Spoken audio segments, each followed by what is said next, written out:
பெஸ்ட்டான கப்ஸா சாப்பிட்றதுக்கு நீங்கள் சவுதியோ இல்லை ஹை கிளாஸ் ரெஸ்டாரண்ட்டோ போகணுன்னு அவசியம் இல்லை. வீட்டிலேயே பண்ண நான் சொல்லித்தரேன், வாங்க எப்படி பண்ணலான்னு பார்க்கலாம். இப்போ ஒரு பாத்திரத்தில் ஆலிவ் ஆயில் சேர்த்து பட்டை, கிராம்பு, ஏலக்காய், அது கூட 2 ட்ரை லெமன் சேர்த்து கட் பண்ண வெங்காயத்தை போட்டு வதக்கிக்கோங்க. வெங்காயம் வதங்கினதுக்கப்புறம் ஃபைனாக சாப் பண்ண கார்லிக் போட்டு நல்லா வதக்கிக்கோங்க. இப்போ அது கூட மிளகாய் தூள், மல்லித்தூள், ஜீரகத்தூள், மஞ்சள் தூள், கொஞ்சமாக கரம் மசாலா சேர்த்து நல்லா வதக்கினதுக்கப்புறம் டொமேட்டோ பேஸ்ட் ஆட் பண்ணிக்கோங்க. இது கூட இப்போ ஃப்ரெஷ்ஷாக கட் பண்ணி வச்ச தக்காளியே சேர்த்து தேவையான உப்பு போட்டு நல்லா வேக வைங்க.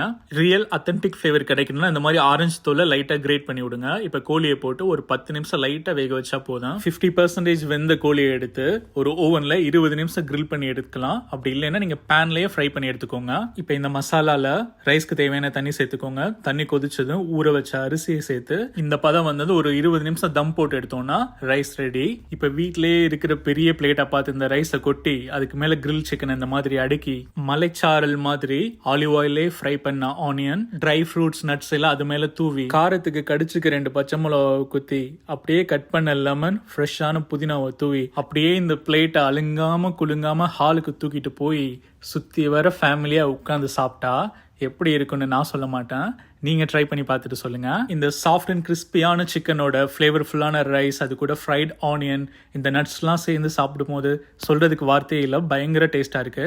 நீங்களும் ட்ரை பண்ணி பார்த்துட்டு எப்படி இருக்குன்னு சொல்லுங்க. மறக்காம பக்கத்து வீட்டுக்கு கொடுங்க. Because sharing is caring. See you next time. Until then, bye.